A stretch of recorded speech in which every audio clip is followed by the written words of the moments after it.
রাশিয়ার তেল কিনছে ভারত, আর তাতে রেগে আগুন আমেরিকার ট্রাম্প। এবার 50% শুল্ক বসালেন ভারতীয় পণ্যে। কূটনৈতিক উত্তেজনা চরমে। প্রেসিডেন্ট ডোনাল্ড ট্রাম্প ফের একবার আলোচনার কেন্দ্রবিন্দুতে।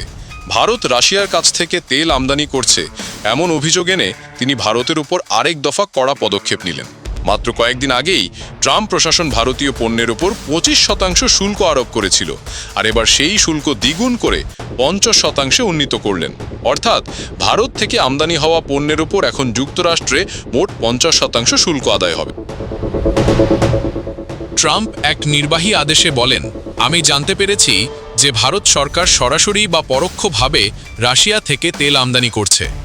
এছাড়াও সিএনবিসির স্কোয়াক বক্স অনুষ্ঠানে এক সাক্ষাৎকারে ট্রাম্প বলেন, আগামী 24 ঘন্টার মধ্যে ভারতের ওপর শুল্ক অনেক বেশি বাড়ানো হবে, কারণ তারা রাশিয়ার যুদ্ধ মেশিনকে জ্বালানি দিচ্ছে। এই পদক্ষেপে দুই দেশের মধ্যকার বাণিজ্য সম্পর্ক নিয়ে নতুন করে প্রশ্ন উঠেছে। বিশেষজ্ঞরা বলছেন, এটি শুধু অর্থনৈতিক নয়, বরং কূটনৈতিক চাপ তৈরির একটি কৌশল হতে পারে। এখন দেখার বিষয়, ভারতের জবাব কি হয়। তারা কি শুল্ক বৃদ্ধির বিরুদ্ধে পাল্টা ব্যবস্থা নেবে, নাকি কূটনৈতিক সমঝোতার পথ খুঁজবে?